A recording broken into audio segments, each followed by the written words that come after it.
The simple question for you, hard question. Why do you love music? Oh, oh. Why do I love music? Oh, I mean, it's the emotion is so overwhelming. I grew up around music. My dad loves music. He's not a musician, but he's a professional appreciator. He would make mixtapes. That's the first place I heard Leonard Cohen and Tom Waits and Bob Dylan on these cassette tapes. Yeah. And so I've always loved music. It's just the coolest, being able to create these emotions. With my band, we work so hard on kind of creating this, I just think that life is very short, and it can be so exuberant and so fun. And I try to create an environment that makes that happen, creates an environment where that can happen, where you can discover yourself in that state, that collective Yes. effervescence, Mm. and I love making music that kind of different generations can get down to, that everyone can kind of find their way to it. We were talking about the digital stuff. So much stuff is flat on screen. And, with what I love to make, like the original before theater in Greek times, right? Like it was pageantry and parade, the original theater when there was no difference between the spectator and the performer.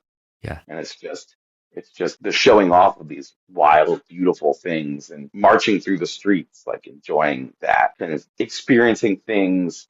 I know it's still capitalistic, you're paying to get in, but there's this moment where you're experiencing something that's not fully mediated. You're not in this mediated experience, mediated by just raising people's vibrations and just go wild and have so much fun. I just always found community in music. I've always found, I get obsessed with a song. I listen to it over and over and over again.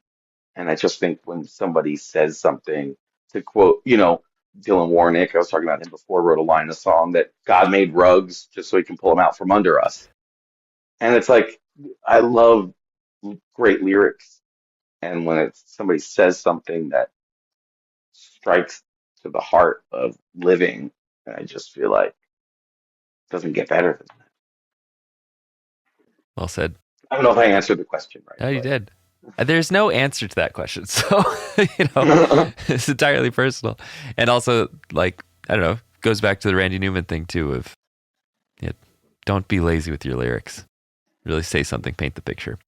Mm-hmm. Mm-hmm. Yeah, very nice. Well, where can people get in touch? Where can they listen to your music, learn more about music history, and pick up a 45? So you can find us everywhere. It's the Pistachios, Harry Katz and the Pistachios. We're on circlebackmusic.bandcamp.com and everywhere that you listen to music.